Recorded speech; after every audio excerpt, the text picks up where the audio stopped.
It was that working class solidarity that I seen during the miners' strike. It almost still brings tears to my eyes. It's intrinsic to what happened, especially post-war.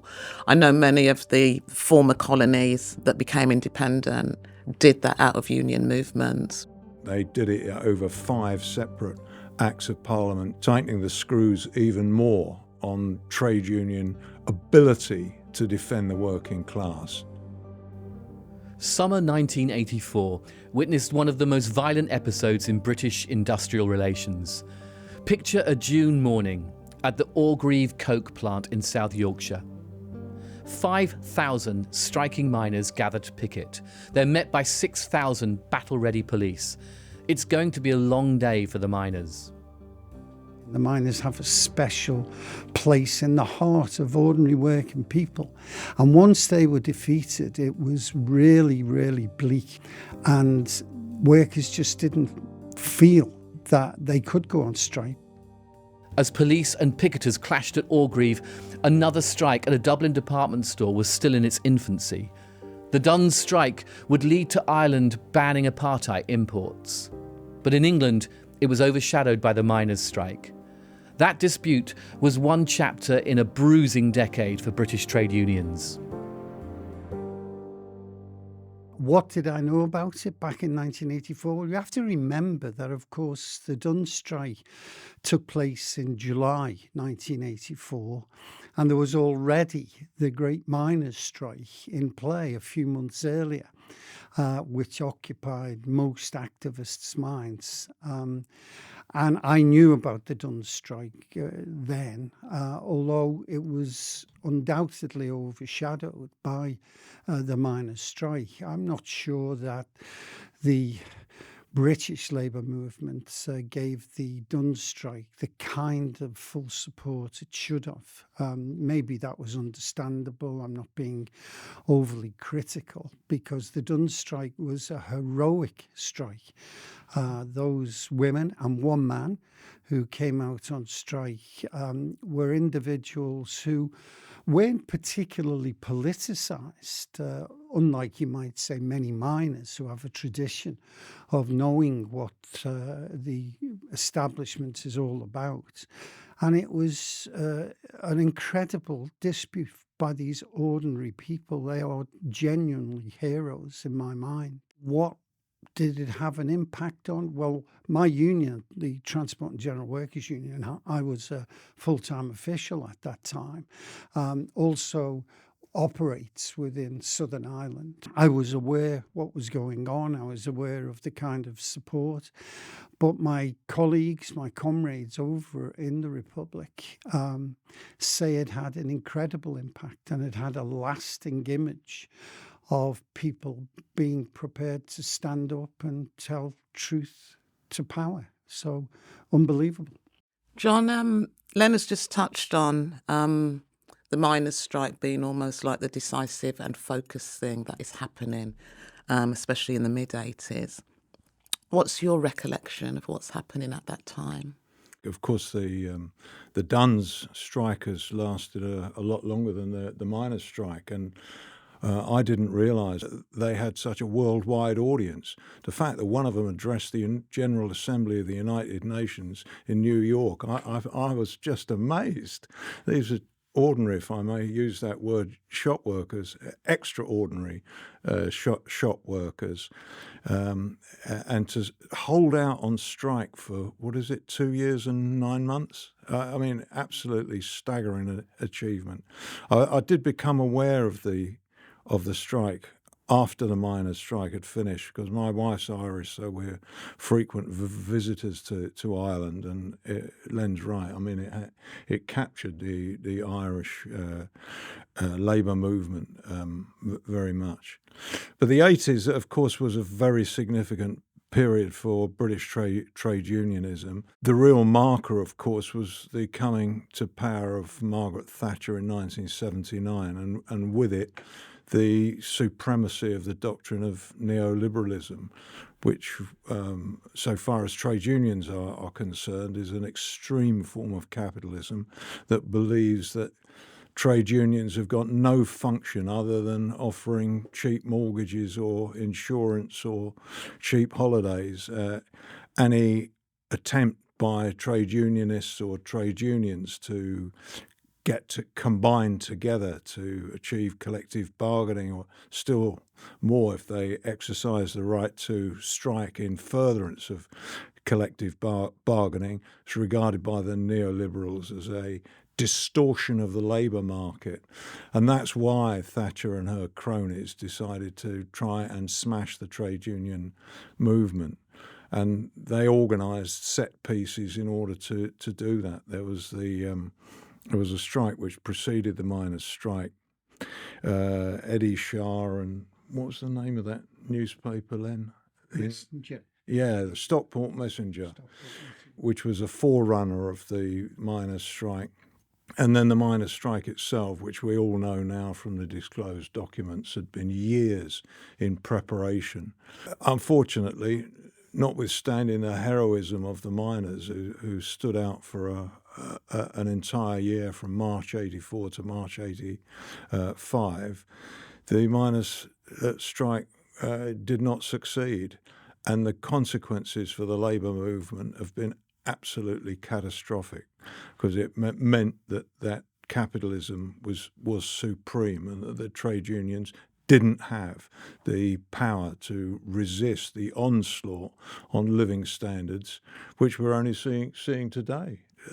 14 million people living now today below the poverty line, 5 million of them children, wages stagnant since 2008, all really partly as a consequence of the miners' strike and the onslaught of the Tories and neoliberalism. Let me just add a couple of things about the 1980s, because it also demonstrated the inability of the trade union leaders to understand what was happening. The first strike that took place and the first attack on trade unions, and there were 4, and they were all Praetorian Guards, was the steelworkers in 1980, the miners in 84, the print workers, and then the dockers at the end of the decade. And right throughout that period, the trade union movement, the TUC, was impotent, and the trade union general secretaries were split. Nobody was capable of taking lead. Remember, this was a period that also had so-called business unionism. Eric Hammond and Frank Chappell, right-wing regional secretaries who were effectively on the boss's side, effectively on Thatcher's side. And unfortunately, there was no left leadership to fight back. I'll give you very quickly, because this is not recorded. I wish somebody would dig deeper into this. In 1980, the steel strike took place, and Thatcher decided to take on the steelworkers. They were on strike for about 12 weeks, and then the dockers decided to call a national strike, because dockers in Liverpool were being penalised for not moving steel that was being imported. And the dockers, the Transport and General Workers Union, called a national dock strike in support of the steelworkers. At that time, a national dock strike would have brought the country to a standstill. It was incredibly powerful. On the same day that the dockers leaders were meeting in London, the ISTC executive, the Steelworkers Union, was meeting literally a mile away in King's Cross and called the strike off at the very point in time where they had victory within their grasp. And had that not have happened, perhaps Thatcher would have been halted in her tracks. But it was a period that we should look back with some shame, because had we have rallied in a way that we should have done, I think she would have been stopped. And the devastation that was caused in, for example, my community in Liverpool, and indeed working class communities everywhere, the mining communities, even now scarred with unemployment, young people nowhere to go except drugs. It's a disgrace that our movement, and of course the Labour Party was not much better. In fact, Kinnock was a disgrace in terms of his support for what was happening, an onslaught on our class. And it's a black period to look back on. It really is a bad, bad area. Two footnotes to that, Yvette. One is in relation to the National Steel strike. I was junior counsel on a case called Dewport Steels and Sirs, which went to the House of Lords. It was to get an injunction to prevent the national strike, and we won.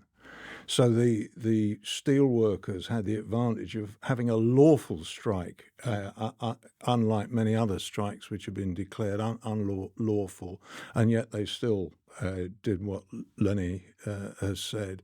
And the other footnote is that there were other betrayals, for example, in the miners' strike, where the miners were supported by the dock workers, by the railway workers, and many, many other unions were supportive. But the managerial ranks within the coal mines decided that they weren't going to go on strike. And the effect of that was that the strike in the coal mines was not national and was not extended to every pit, and it would have been if the management had been pulled out.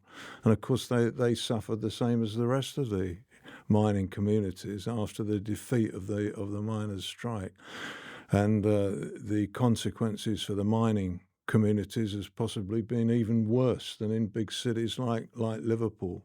Absolutely shattered, no employment, drugs, crime. The very opposite of what a transition to a new, different green economy ought to be. I'm hearing that, ultimately it was a painful time. The unions were, defeated so badly. And no, Len, you've touched on kind of the steel workers. John, you've touched on a case that you did. Do you think there's a defining moment in there where if you'd have taken a different road, if we would be in a different place now? Well, of course, I've just mentioned the steel strike. If we'd have defeated Thatcher then, which I'm absolutely convinced we would have, then the whole of the 80s would have been different. But of course, what happens is every worker who's in dispute, and let me just make this quick point. I've never yet met a worker who likes going out on strike. Nobody wants to go out on strike. But what does happen is defeat breeds a defeatism. And as the defeats mounted up in the 80s, because we didn't win many. In fact, I'm struggling to think of one that we did win. In my home city of Liverpool, when I was an official, we used to call it on a Friday. They'd announce in the newspapers the closure of various firms, and it was just horrific. And we tried lots of things: occupation in Meccano factory, civil disobedience when Dunlop's closed, sitting down in the roadblock in places. None of it worked. And that meant that confidence, because the most important word that I've ever come across in my life is the word confidence. If workers have confidence, then anything is possible. But when workers looked at the disputes and the strikes, and every one of them was being defeated, then of course that downbeat pessimism built and built and built. The miners' strike perhaps was the worst, because I've never seen such a desperate wish from communities right throughout the land wanting the miners to win. The miners have a special place in the heart of ordinary working people. And once they were defeated, it was really, really bleak. And workers just didn't feel that they could go on strike because they felt that they would be defeated. Interestingly enough, the opposite is happening today. There are literally hundreds of strikes taking place, and many of them are successful. And that breeds a confidence of workers elsewhere saying, you know what, we're being offered 2% pay rise. When inflation is 10, 11%, we should have a go here because we can win.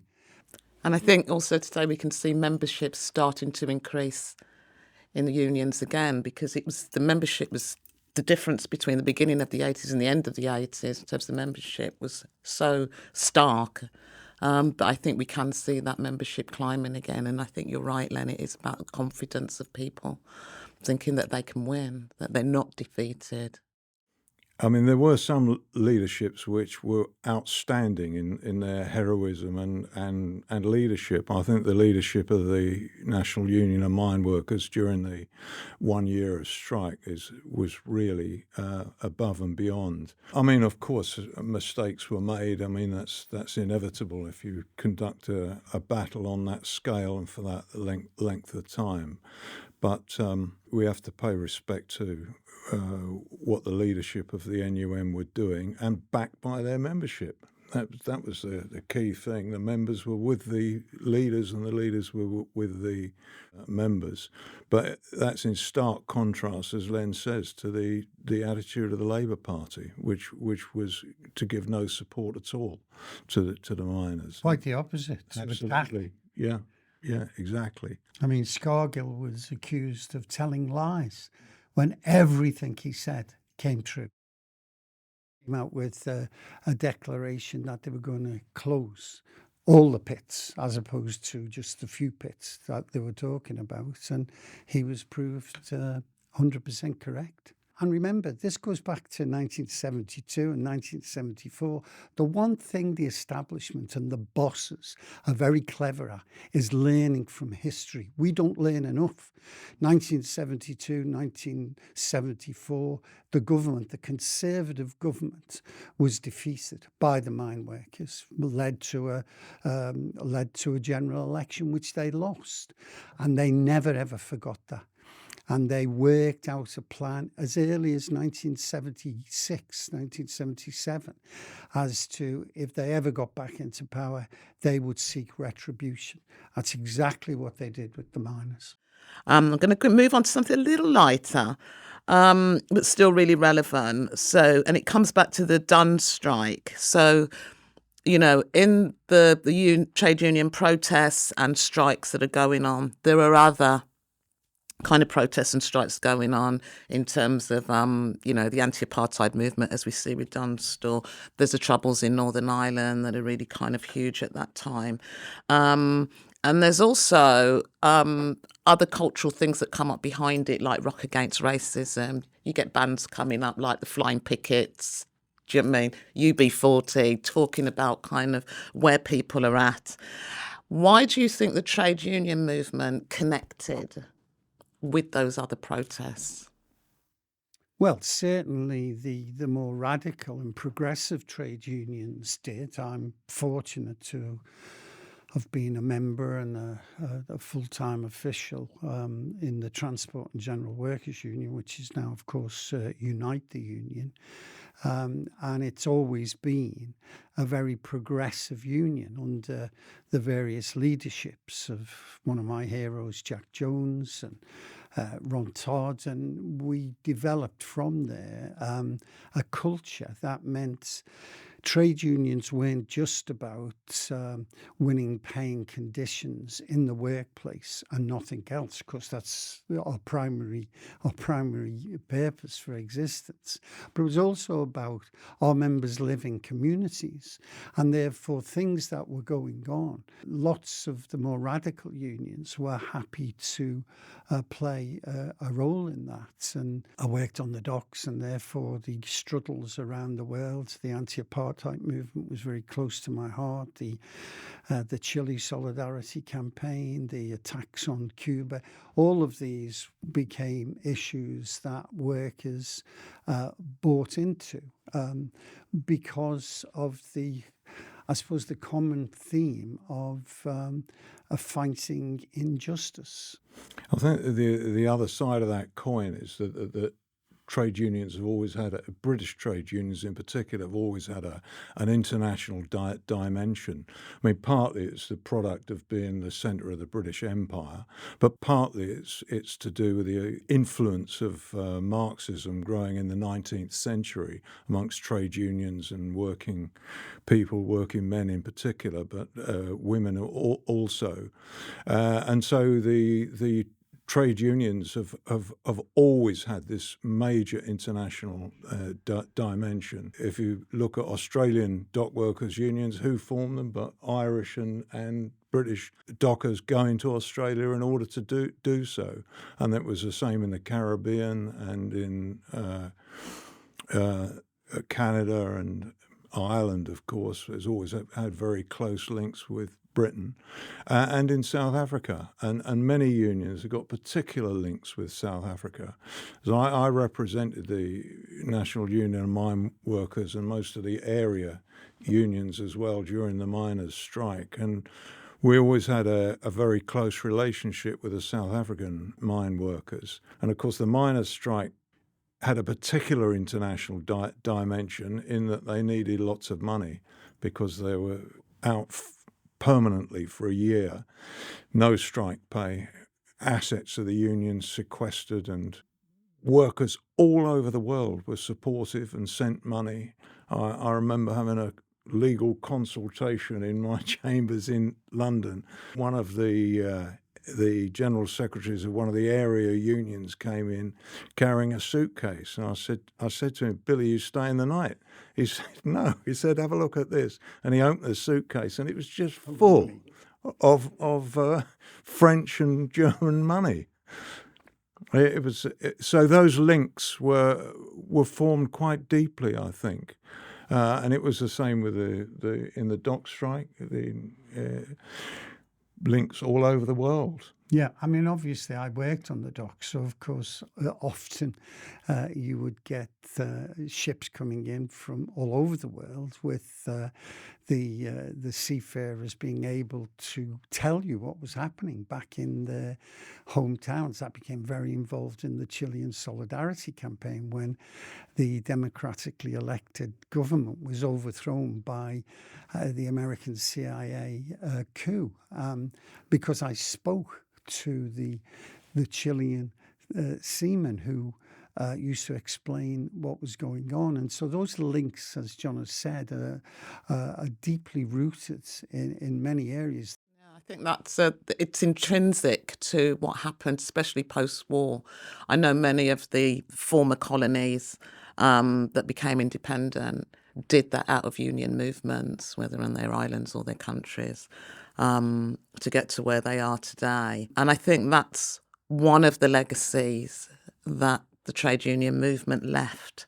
In terms of employment rights, do you think from that period there's some kind of legacy that we've taken forward or should start to take forward now in order to kind of inform younger people today? If you just go back for a moment to 1970, the Tories introduced a bill called the Industrial Relations Bill, which became an act in 1971. And this was a sort of complete transformation of labour relations, restrictions on trade unions. That was effectively defeated by two miners' strikes in 1972, 1974, and massive organisation amongst the labour movement against the Industrial Relations Act, leading to the defeat of the Tory government in 1974 and the introduction of Wilson's Labour government, which reversed and solidified what the law was on trade unions, giving them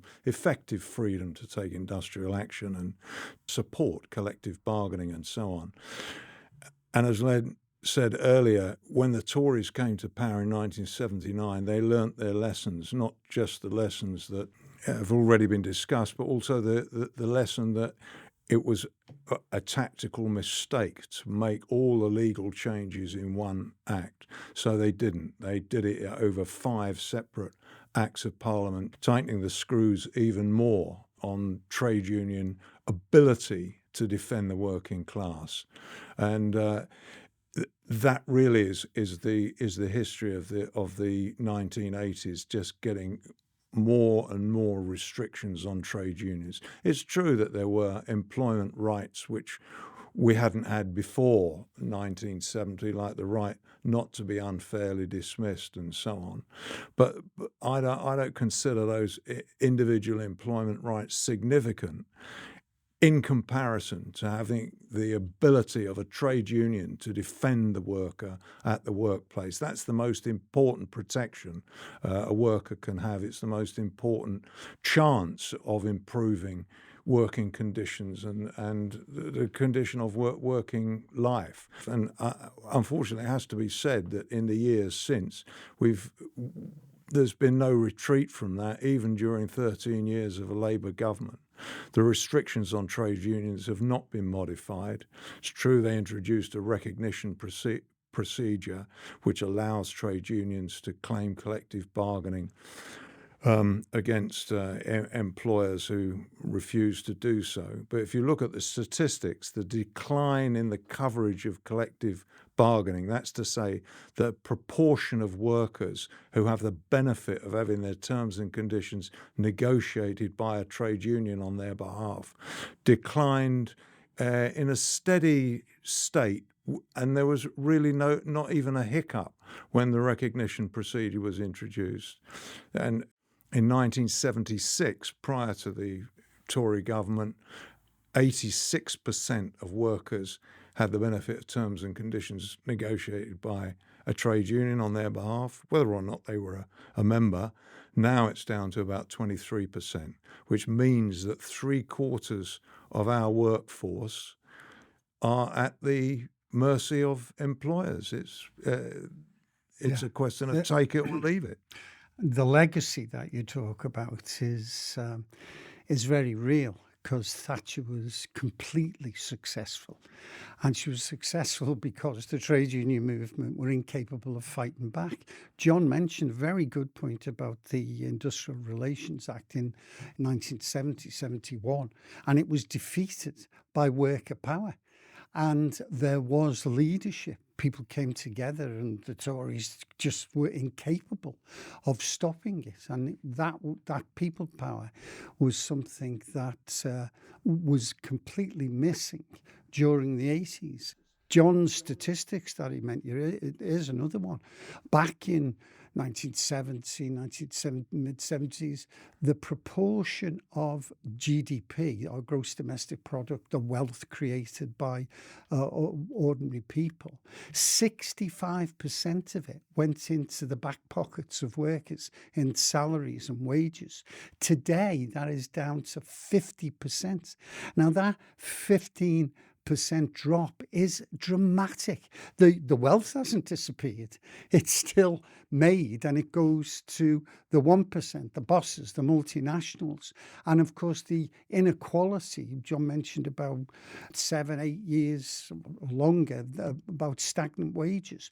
That is all because of the restrictive nature of trade unions fighting back. The Dunn's store strike eventually leads to the Irish government being the first country in the world to bring in sanctions against South Africa and banning the importation of their food. If you had one wish to ask our government to do something tomorrow in regards to trade unionism, what would that be? Well, resign. Yeah, vanish. Yeah, of course. Look, this is a classic. I mean, John, you've spoken about, the amount of employment acts that were kind of either amended or brought in, trade union acts that were brought in. Which one could at least be a good start for us if we got rid of it? Well, they're all interlinked. That is the truth. I mean, we have sort of articulated what labour law ought to look like. I'm chair of the Institute of Employment Rights, and we've done that over many years. And working with Andy MacDonald, MP, I was advisor to a group of trade unions, Unite, of course, prominently represented, who came up with what is now called a New Deal for Working People, which was endorsed by the Labour Party conference in 2021 and 2022. The challenge now is to make sure that the current Labour leadership do not detract one iota from the proposals that are in there. And that would transform industrial action law and the law on collective bargaining in particular. It would require collective bargaining on a mandatory basis across all sectors of the economy, which would make such a difference to working people's lives. Yeah, John has done fantastic work on this. And if you just kind of correlate the issue about the reduction in collective bargaining and the reduction in the amount and the share of wealth that goes to workers, they run parallel. Absolutely. And therefore, for any labour leader and any trade union leader, anybody believing in justice, it's very evident that in order to kind of get rid of the inequality that we have in our nation, John's talking about the 5 million young kids go to school hungry every day in the fifth richest nation in the world. It's an outrage. And hopefully Keir Starmer will, wake up one day and understand who he's supposed to be representing. I personally won't hold my breath, but I keep my fingers crossed. So let's end on a positive note or a good note, because a lot of this discussion has been around like nostalgia, really. On a personal level, if you had to pick one thing that sticks out for you in the 1980s, what's the memory that you treasure from that? That I treasure, a good thing as opposed to lots of the bad things that happened. I suppose it was that working class solidarity that I seen during the miners' strike. It almost still brings tears to my eyes. In Liverpool, and this was happening all over the country, there were food banks, areas where people could come and donate food that would go then to the various mining communities. And to see little old women putting in a can of soup and kids coming with things. My particular branch at that time when I worked down on the docks there, we adopted Armthorpe Colliery in Yorkshire, and the amount of generosity that was seen, I can remember at Christmas, and this came very often from some of our shop stewards who weren't particularly, you couldn't say that they were left-wing, but they had a feel, that working class feel, and collecting toys and for the children to be taken over in lorry loads was heartwarming. It reinforced, and it's been with me all my life, my faith in my class, and I still believe that's incredibly important in political terms. I see it in what you're doing in Grenfell, and when tragedies like that occur, the goodness of working people is astonishing. And so strangely, even though we were defeated, that is something that I remember very, very well and very fondly from the miners' strike. Well, not surprisingly, my treasured memory is exactly the same. It's the class solidarity during the miners' strike. I spent nearly 2 years doing nothing but work for the NUM, all the civil cases, all the dozens of injunctions that were sought against the NUM. And I became very, very close to the mining community and indeed the leadership of the NUM and various areas as well. And that intimacy, seeing that class solidarity close up, it does move me to tears as well, still, when I think about it. I did actually weep when the miners went back to work without a deal. I remember watching on television the Māori miners in South Wales with their banner. I just cried. I couldn't. It was so emotional. There's so many hopes hung on it. But the other dimension of that class solidarity was also the perception and the insight that those people had, not just the leaders, but ordinary miners, most of them not well educated, left school without A-levels, some of them without O-levels as well, but their insight into what was going on politically and how the economy was being run and their understanding of what was happening globally, I found really quite breathtaking. I mean, I've spent my life reading books. These guys hadn't, but they still had the understanding that their strike, it wasn't about money, it was about the economic future of their communities. And I find that quite moving as well, that perception. Can I just quickly finish on something? Because you mentioned about Ireland becoming the first nation to take action against. How do you think those Duns workers must have felt by that? What heroes they are. And I hope all of them understand just how deeply, deeply grateful we are for the stand that they take. Yeah, and it also shows the perception that they had. I mean, how would they know about the conditions in South Africa? How would they know? Well, the interesting thing, and sorry, this is just a very quick point, because they didn't. The shop steward and their union said something, and this is my experience, that when any workers go on strike, they become politicised. And that's exactly what happened with the Duns workers, because they grew in strength. They had an opportunity to go back. Some of them lost their houses, but they grew in strength because they wanted to know, well, yeah, we think we're doing the right thing, but are we sure? And they found out, and they became stronger and stronger and stronger. And that's what happens with working people when they do go out on strike. They become politicised as to the nature of injustice within society and the causes that they might be fighting for. I think before they became politicised and educated themselves, there was that initial belief that black people in South Africa were being treated unfairly. They weren't sure of the details, but it was enough to know that something was wrong and they could do something about it, and they did. And once one of them realised that, class solidarity enabled all of them to stand together, and then, as Len says, they became politically educated themselves. Solidarity, betrayal and defiance.